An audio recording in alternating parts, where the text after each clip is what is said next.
Hi, welcome to this week's edition of Blues Talk. We're again John, Dave and myself. We're going to look back over Leinster's poor enough performance against Ebre. Look forward to our game against Ospreys in the Pro 12 and of course preview the big game in the Aviv Stadium on Sunday.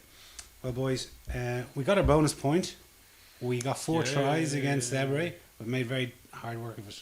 I think poor enough is probably the understatement of the decade. I mean, that first half was the worst 40 minutes of rugby I can remember ever seeing Leinster play. I've been racking my brain to think of one. Well, considering the Dragons game The is probably previous week, fresh yeah. in your memory, that's really saying something. I can't think of anything. I mean, quite frankly, that first half performance was a disgrace. I mean, there are players out there who didn't appear to A, know what the game plan was, B, if there was a game plan, or C, how to put it into place. There was no evidence of anything. I mean, for most of those players, the way they were playing, multi-phase was something an electrician used. The maul was dreadful. The maul was even worse than it has been since Christmas. It was, yeah, and it was worse I've seen. And since Christmas, it's been diabolical. I don't think there's a worse maul. I said it before, and I'm going to say it again. In the big three professional leagues, Leinster have the worst maul of any of the teams in them. I wouldn't disagree necessarily. Certainly, if any of them I've looked at closely.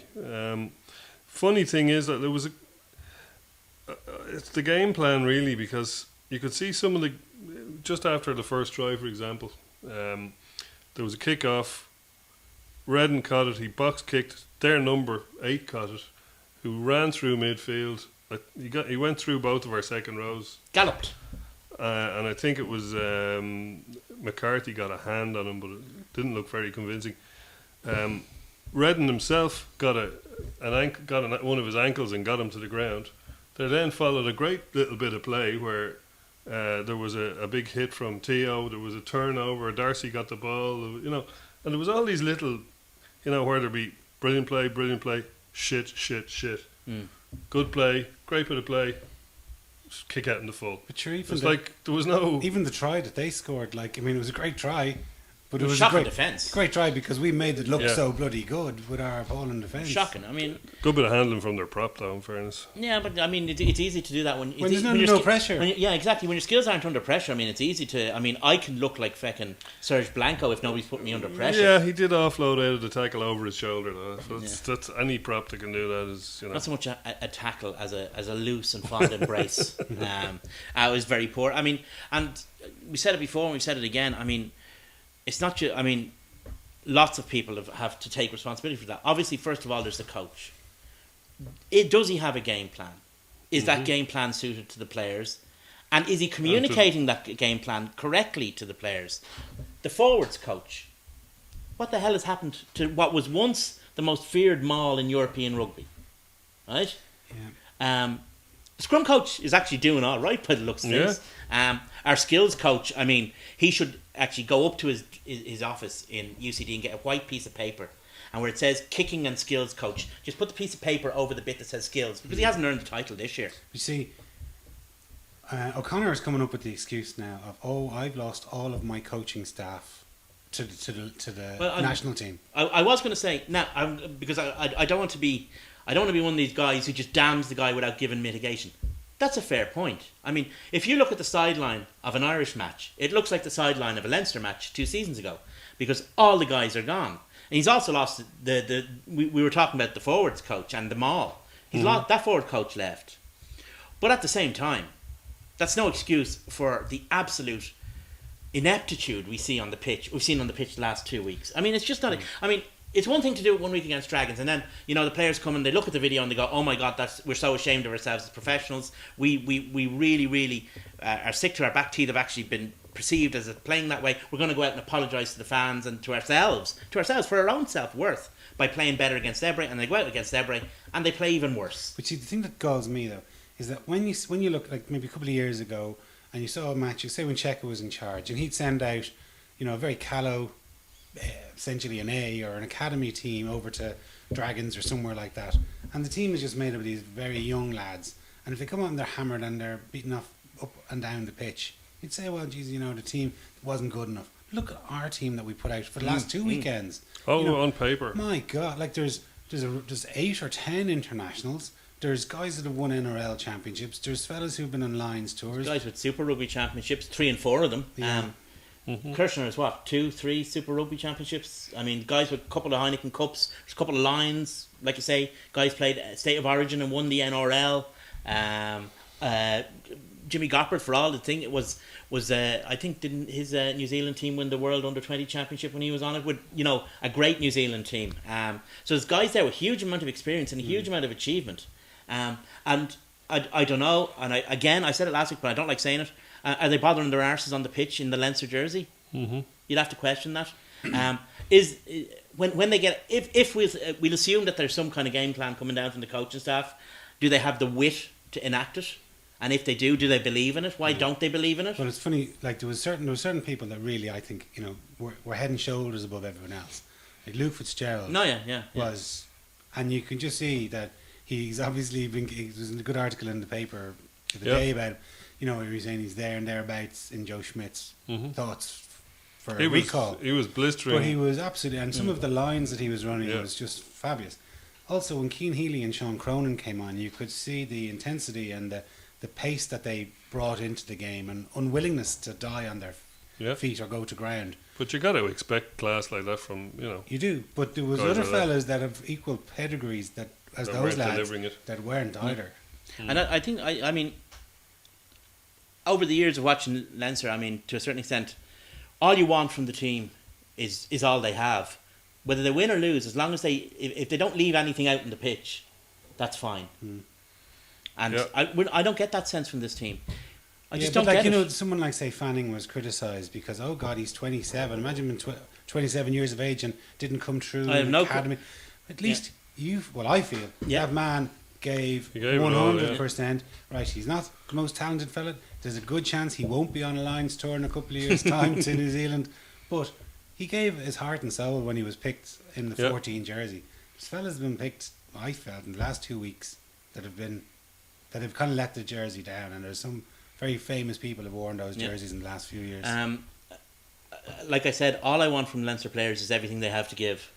You know, and after that, I don't care. I do care, but I mean, if they give everything that they have and fail, at least they'll have given everything they have. I'm not sure that they are giving everything they have at this point in time, and I'm not sure whether you can. It's very easy to say oh, it's all the coach's fault, but it's not necessarily always all the coach's fault. The coach has a certain amount of blame. He certainly does, yeah. But this is a team that has all through the good years constantly trumpeted it's a player-led environment. It's a player-led environment. Thing about coaches is, though, the book stops at them as well. Even if it's not their fault, it's their fault. You know, I mean, they're signing the check, so you know. Shit is the only thing that flows upwards. And it's true. I mean, but here's the thing: if the players are going to trumpet the player-led environment when they're winning, then it's a player-led environment too when they're losing. Yeah. But anyway, we did get 4 tries. We did. We got our bonus point, and miraculously, again, with the combination of some of the results in the Pro 12, we're kicking the whole off second place. Off second place. Glasgow have a tough run in the remainder of the season. Yeah, like there's still everything to play for. The Pro 12 is a bit like I'm going to paraphrase rather than quote because the original line isn't particularly nice. The Pro 12 at the moment is like watching 2 Egypts trying to fuck a doorknob.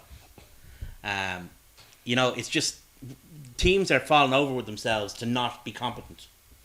Yeah, well, how long may they fall over themselves for the next few weeks? Well, why don't we have because we'll need them to. Why don't we, before we move on, why don't we have a quick look at the 4 tries that we got? First try. Good tries too. First try is brilliant play from Luke. Yeah. Absolutely brilliant play from Luke. You could hear him calling for this and coming in off his line. But one of the few times our back line looked actually coherent. That's a lovely line he ran in off that. He just cut everybody apart, got everybody wrong-footed. He nearly made it on his own. And then a nice offload as well. Yeah. Nice offload to Jimmy, Dominic Ryan did a huge hole there. Like, huge hole. But he still managed to run into 2 players. Miraculously, he spotted it. He wanted. Well, he did, and give him credit for it. I remember he did. Yeah, I remember Mick Quinn when Rocky Elson was started with Leinster. He was doing the MC on that famous night in Belvedere, and he said Rocky Elson is the kind of fella who, if he makes a run from the 22 to the line, he'll run back and get 3 other fellas and carry them off the team, just so as he'll look even better scoring the try. Well, I think Dominic Ryan wasn't even finished there. He's in the ruck. Yeah. Dominic Ryan did the same thing there. He didn't want to score it by dodging around the player when he could just burst one. In fairness to Dominic, he's a player who his physical attributes I admire, his mental attributes less so. But he is one of those guys who, you know, he's physically honest. No, he leaves it out there generally. Yeah. It's Jimmy's now. What was it he called it on Twitter? Is a cheeky meat pie. Yeah. Well, I think that was a shite pass from Darcy that hit Ben Teo on the leg. It was a really dreadful pass, wasn't it? It was bad. It was the badness of that pass that makes this try. Yeah. I mean, if you look how There it bad is. this pass is, that's why it hits him off the leg, It comes looks off like the post. it looked like I don't know Darcy what the dropped hell it Mauro for- Bergamasco thinks he's doing, and he's the good Bergamasco. It was funny. They were like hunting like a pack. Darcy and Teo. I thought Teo looked good. Yeah. I thought he And- had his but good the moments. One thing, yeah. he did look slightly hesitant trying to get involved in rucks. He 'cause just he's yeah. not used to He's it. not used to it. There's a few things he looks hesitant at, and that's the biggest one. He's very good in There's these his cheeky situations, meat yeah. pie. That was a lovely. He very good stepped. in those He's got a situations. great Yeah, step yeah. and good pace off it as well. He stepped his countryman Brendan Leonard, didn't he? And he made him look. There's one thing I meant to look up actually, and I Pretty forgot stupid. was if they'd ever played as a half-back combination. I have a feeling they might have done. Although I have a feeling He was a it Highlander, wasn't he? Yeah, he Leonard? was. Yeah, but a representative level for Oh, maybe, New yeah. Zealand age grade. It's lovely. You'll see it from this angle actually. Where he did a Georgie best on him. He just flicked the hips, and Leonard just slipped. Yeah, Looking no, at he him. took that try very nicely. It's like you said about all New Zealanders; they do have good fundamentals, and Yeah, they don't let them out of there. Hadley Parks for the Scarlets this weekend, another journeyman player that he has all the basics and can use them. I thought he'd blown it at this stage. Yeah. But like those guys were tiring at that stage. They replaced 2 props, 2 second rows, Mike McCarthy slightly offside there, was he? 2 flankers, and 2 out halves. So all of their backs had to play. Some of them in the pack. All of them had to play 80 minutes. Barely 2 out halves that went off.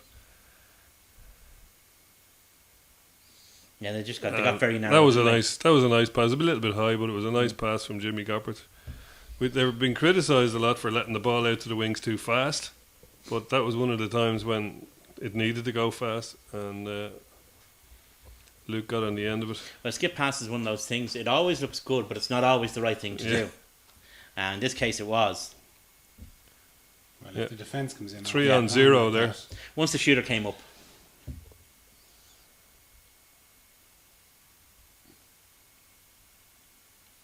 If he hadn't scored, he had 2 nice second row and a back row out there waiting. Yeah, he was super, I thought.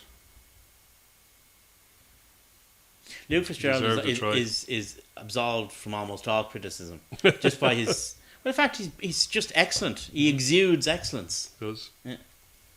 And this was the try that got us the bonus point. The glorious bonus point. Well, look, it was nearly 2 minutes into the red You don't zone. get glory like this against the likes of Zebre too often. Thankfully.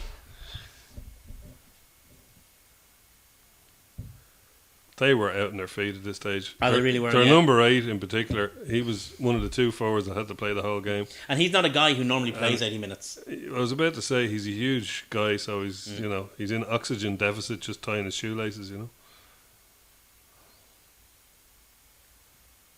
And Cronin, you're not stopping me from there. Walter Payton.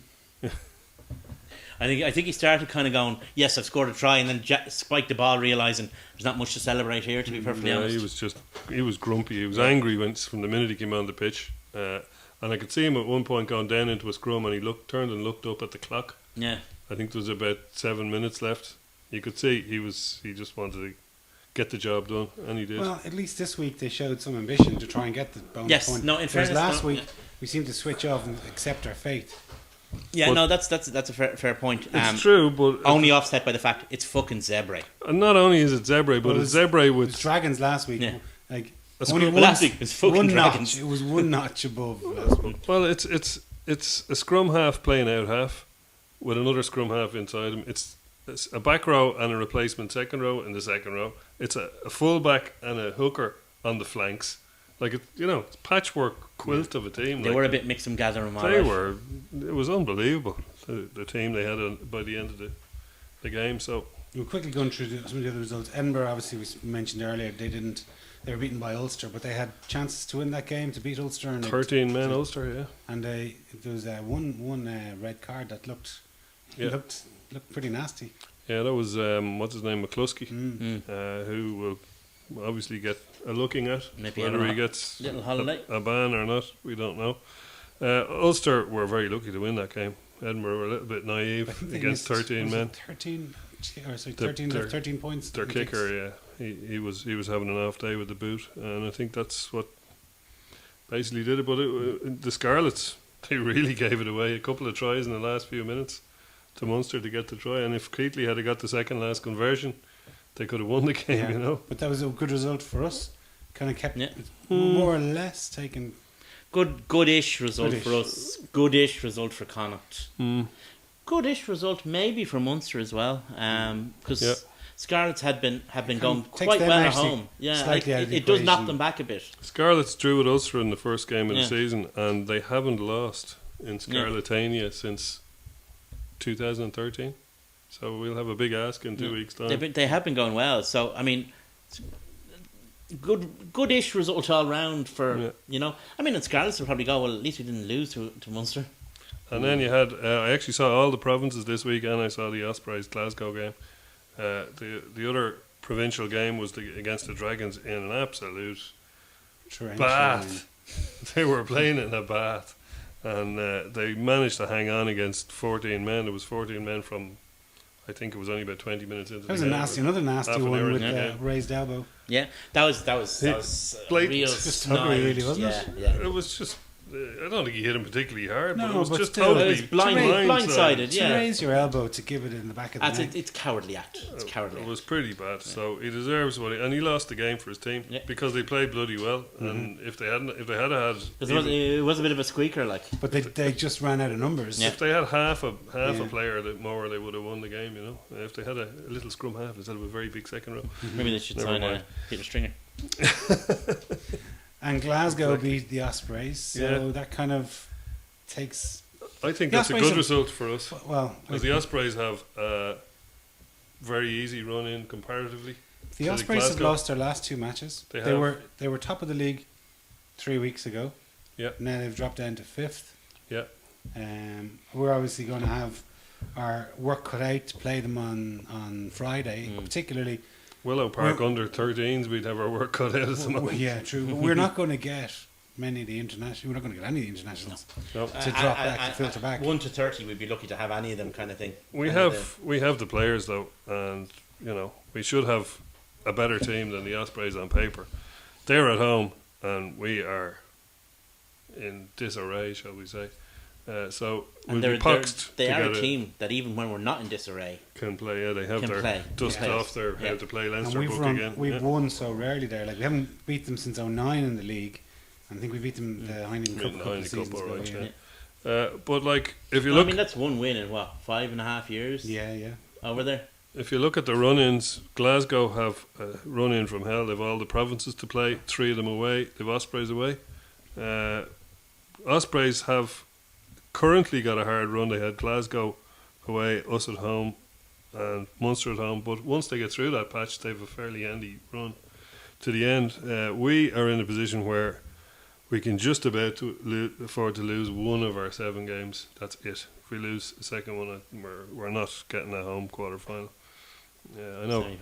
Semi-final. I know that people are currently laughing and falling off their stools at the thoughts that we might get home semi-final. But it's still funny, it's still fairness, possible. People who are laughing and falling off their stools are obviously people who have some kind of adult reading difficulty. Because where are we? We're 4th. We're what? 1 point, 2 points off. 1 point off second. Yeah, I mean.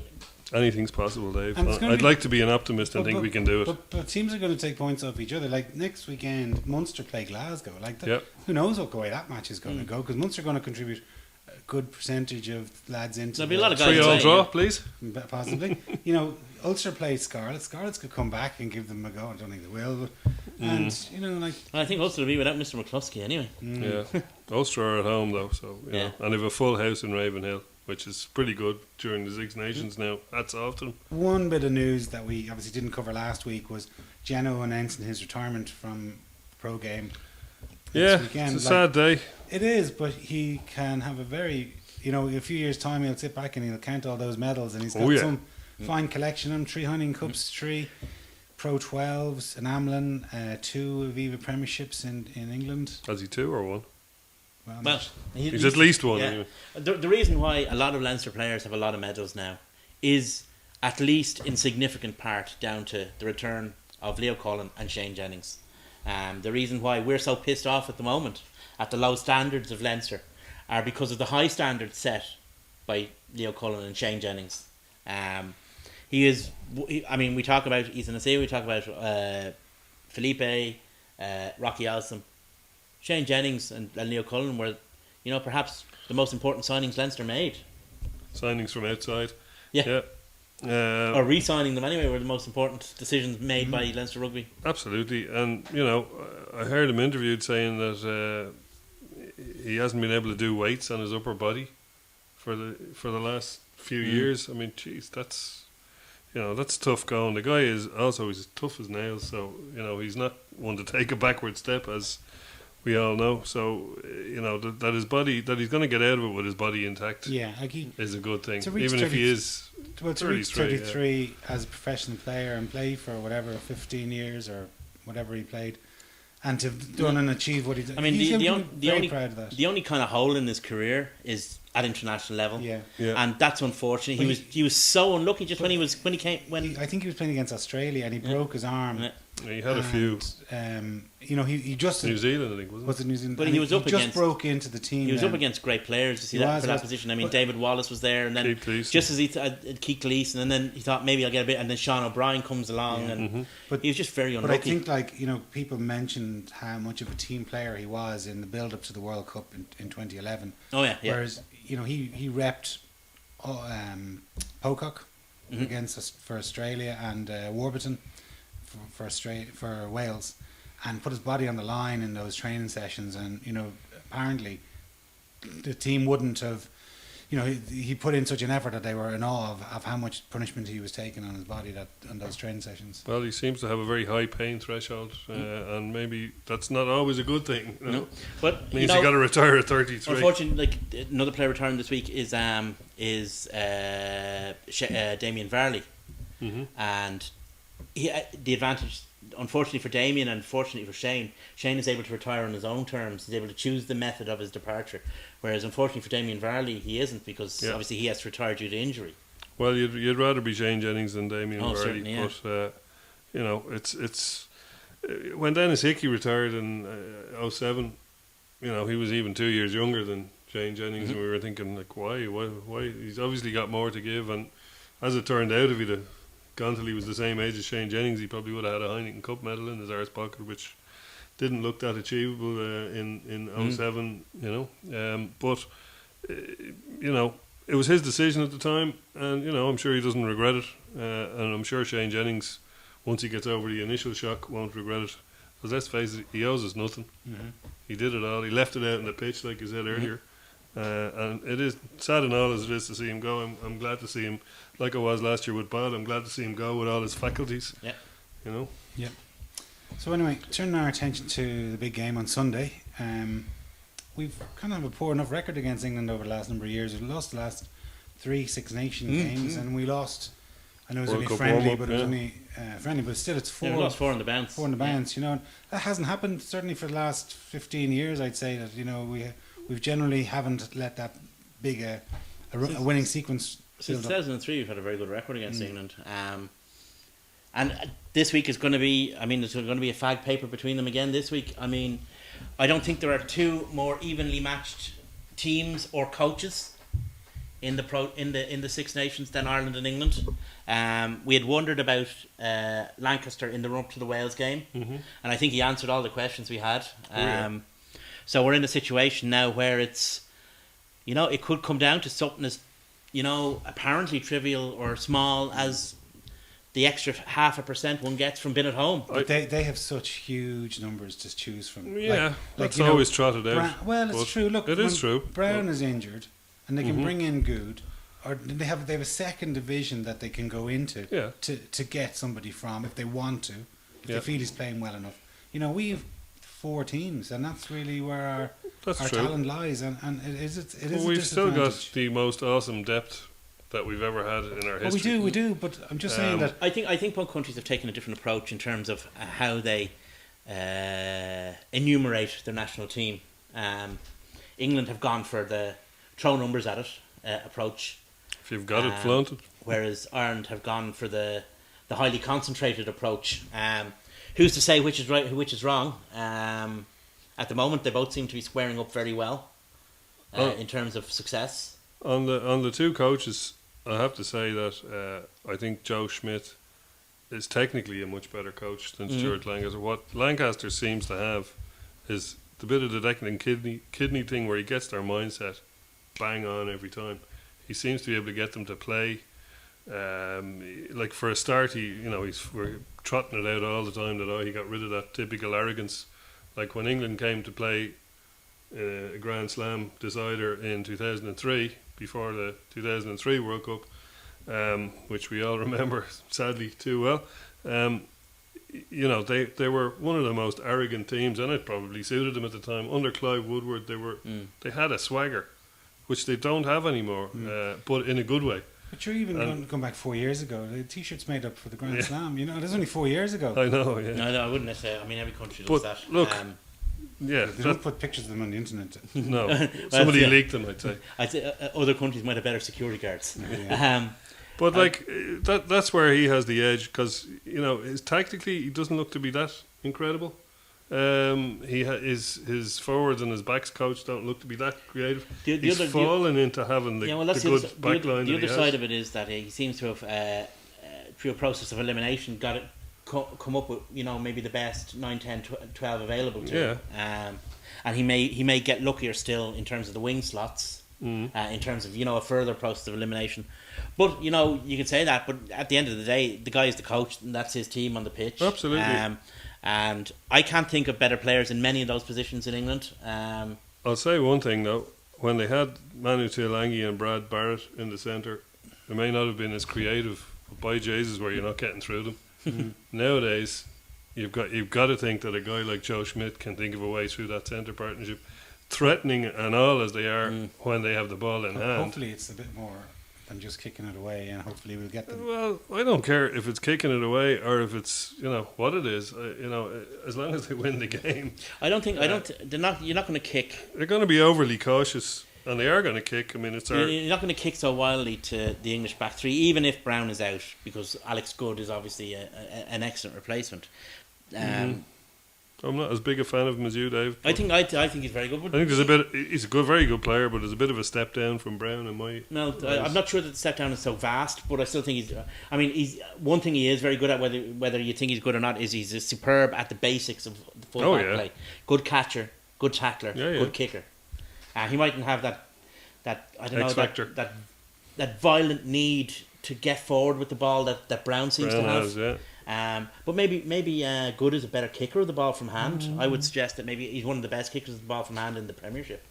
So there is that. I mean, the swings and roundabouts there. So in terms of our game, if we are kicking to Alex Good, they don't lose anything in that regard. We kick to the wings, don't we? Yeah, but what we're kicking to is kick and contest. Yeah, and that's where your Bows, your Carneys, your Henshaws, and even Zebo are.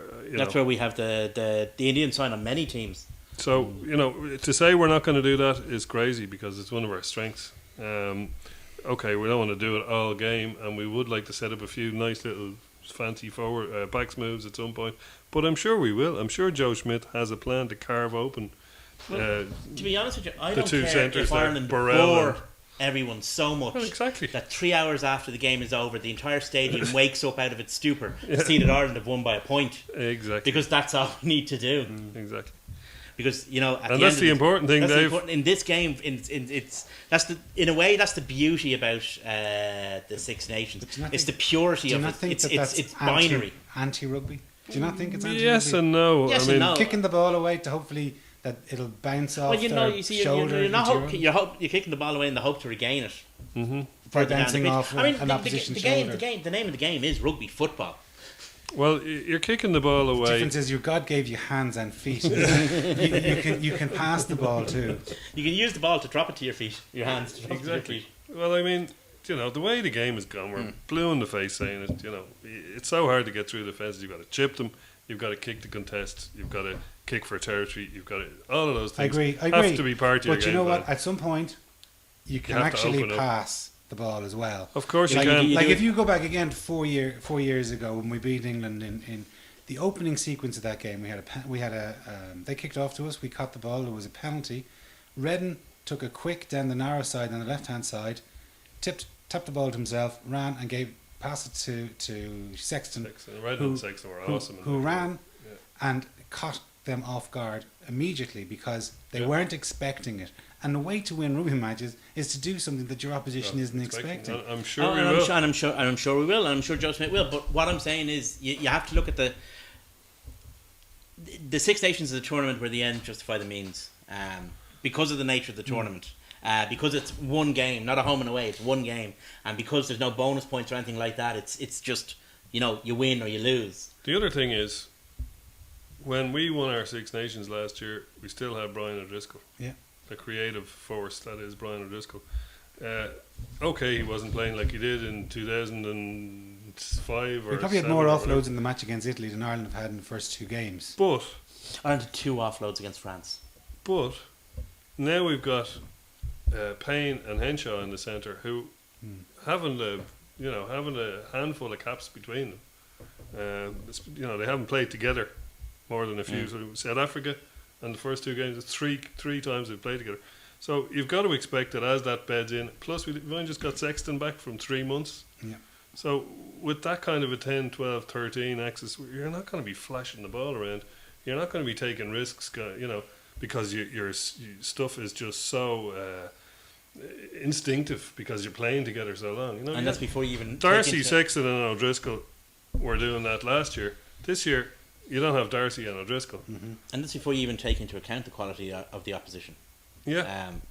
Just focusing on Ireland alone, and I mean, England are, I agree with you. I think that 12, 13 and the 13, 14 gap or whatever are where there are veins to be mined there. I think that's where Ireland will attack. I think that's where England may potentially be weak. There's a big green light going down there. I've just spoken about our 10, 12, 13. Their 10, 12, 13. George Ford, very creative player, great with the ball in hand, brilliant passer, great at fixing his man when you're before talking he about George passes. Ford, and you're talking about the difference in England and arrogance. George Ford gave an interview. Did you see the interview he gave last week or beginning of this week in a newspaper interview? Where said he he was said up he for used to Ireland. be an You know, Ireland fan. a very respectful interview, and a very different in tone than perhaps one might have seen under Martin Johnson's England, for example. Absolutely. This was an interview. This was love bombing. Mm-hmm. So carry on. But then, I think it was O'Gara. I'm not sure. And it was one of the older crew, and he was saying, God, I remember him as a young fella Yeah. in front of the And hotel. Eddie O'Sullivan's playing- son, Yeah, that's maybe collecting Eddie the O'Sullivan. balls. He used to kick the balls back to Yeah. them. But they're 10, 12, 13. Like I said, he flashes the ball about. He's great at fixing a man before he passes. He's a very good player, ball in hand. The two guys outside, and Burrell is a biggish guy, but both Ford and Joseph are not big guys. They're very tricky guys and they're brilliant with the ball in hand. But send a few Sean O'Briens, Keane Healy's, Robbie Henshaw's over there. Like their back row can't protect all three of them. Yeah. All the time. I reckon there's bound to be a few moves that expose their inexperience. Well, that brings me to ask you, what back row do you reckon we're going to play? Are we going to go for the simple like-for-like replacement with bringing Geordie in for Jamie, or do you think they might just change it around a little bit? Bring Henderson in and... I know you have to do a bit of rejigging for that to work. Initially, and I think we said it last week, we both agreed that we thought they'd bring in Geordie Murphy. He called up a few guys to the squad today, which only muddied the waters. Like he called Billy Allen and Roger Wilson in, right? Now, if he's going to move things about and put Ian Henderson into the sixth position, starting jersey, you can see that he would move. He would need somebody like Billy Holland to play to play in the second row of the second team in training. So, but if he brings in Roger Wilson, you know, that kind of suggests the opposite, that he's going to play Jordy Murphy. They're just there for numbers, I think. But why are they needed as numbers? I think the minimum, obviously the minimum. It's given them the options of doing both. So I don't think he's made a final decision himself as to whether he's going to the minimum put Henderson in 6 or not. The minimally disruptive option is obviously to just stick Jordy Murphy in there. I think it's. I think you pick the problem. I think with, you know, going back years, sometimes Irish back rows haven't been well balanced. They haven't had good players playing in their best positions, and I think that sometimes that you make, in order to squeeze a good player from another position in, you unbalance things. The other thing to remember is that this England scrum is actually a pretty good scrum. Very good scrum. You're going to want a guy at the back of the scrum who's a number 8. You know, it's as simple as that. Especially on a retreating ball. Peter O'Mahony isn't a number 8. He has many attributes, but being a number 8 isn't one of them. I mean, nor is Sean O'Brien, who's the other. Yeah, I mean, he played there a couple of times, a couple of years ago, and everybody's going bananas about it. Yeah, I mean, Peter O'Mahony's last outing at number 8 was actually against Benny Vulapola. We all know how that finished. I think if O'Mahony had been able to concentrate on being number 6 and had CJ Stander there to do nothing for 95 metres of the pitch, it might have been a bit better. But O'Mahony is a number 6. He's our best number 6. Yeah. Jordy Murphy is our best fit number 8. Yeah. And Sean O'Brien is our best number 7. So you pick them, and you maintain the balance. It's all very well and good trying to shoehorn in a player. And you also have Henderson to come on, and you can come on at 6. The benefits of shoehorning Henderson into the team, which are Henderson's own attributes, don't offset the upset having players not playing in their natural positions. Has. I'd agree with you, Dave, but I could be swayed. Now, as well. Could be completely wrong. I could be swayed the other way. I mean, having Henderson and whatever at 6 and whichever way around you do the other two, the advantage is the one thing that's not been spoken of is he going to have Henderson and maybe leave Peter O'Mahony on the bench? No, I don't see that happening. He's not going to do that. But how much bigger? Let's just take it that you put Peter O'Mahony at 8 and Jordy Murphy on the bench. How much bigger than Jordy Murphy is Peter O'Mahony? Not that much. It's not a huge amount in it. I think he might be an inch taller. Yeah. Might be a few kilos heavier. But in terms of Billy Vunipola, it's the difference between, you know, a goldfish and a plankton. You know, it's like, you know, there's a feckin' whale on your way, so it doesn't really matter how big. So having Jordy Murphy in there, Peter O'Mahony, and having the physicality of Ian Henderson to come on later when things loosen up. Interesting. That's the way I'd go. I saw. I read an interview. Just the only kind of shot in the dark that might be is Jack Conan. No way. I don't think. No way. Well, no. He's not in the squad, so. What I was going to say. Played about 4 games for Leinster. What I'm going to say is, inexperience. He hasn't played enough for Leinster. Played relatively mediocrely for the Wolfhounds. But here's the thing. He's got all the goods. He's got all the talent. Not there yet. Right? He hasn't got the experience, but we are limited in number 8s in Ireland. We are once Jamie Heaslip is out. I mean, you've got Jordy Murphy, you've got Jack Conan, and you've got Roger Wilson. Those are your options. There's a few more than that now. But are there though? At number 8, who are there? CJ Stander isn't qualified. George Naupo, he's not qualified. You know, there aren't very many more. Who have you got? You've got Owen McKeown. Yeah, he's injured, is he? Yeah. You've got Dyack is injured. You're running a bit loose. You've got a couple of guys in Munster who are bubbling under, but are they any better than Jack Conan? Well, I mean, even Munster's next Irish qualified down guy is Paddy Butler. Yeah. And he's off ski. Yeah. You know, it's. So he's not getting a cap no matter what he does. Yeah. Well, I read an interview during the week, and it was with the Leinster scrum coach. His name escapes me. Mario Caputo. Yeah, Marco. Yeah, and he Mario, fairly much hinted that that Cian Healy's going to be on the bench, which I was surprised at, seeing as though he's played now a couple of matches back, and if you have someone like him, is he our starting loosehead? I think he's going to start. Kind of hinted at, I can see him coming off the bench and being sprung. I think Joe's attitude has always been with Leinster and with Ireland is he has 4 starting props. It's just a matter of when they start. You know, Yeah. he's always done that. He's always played. He's always started all four. Yeah. It's unusual No, actually I- against. but like, you know, in a one-off international like this, you played the first guys that are on the pitch play for 60 minutes rather than 40 and 40. So you want Keane Healy on the pitch for 60 minutes, right? Well, I presume so. I would start him. I think he's our best loose head prop. I think he's our best prop. look, Full stop. But look how different the game was in the second half when Cronin Oh, and him came on. For me, I'd start Healy and I'd start Moore. I think But I don't know that that's going to be the case. I think that the team pretty much is going to be as undisturbed as possible. I think Keane Healy might start, and otherwise the only change is going to be Jordy Murphy for Jamie. I think the team that lined out against France.